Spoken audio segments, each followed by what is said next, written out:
Alright fellas, so this is as far as I've gotten this engine down, basically the long block, and pulled the head off and the jugs.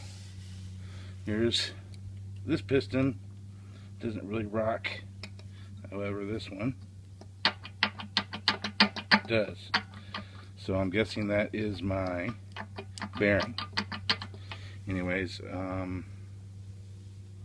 let me know if that's right. So this one here does not move like that. Thanks.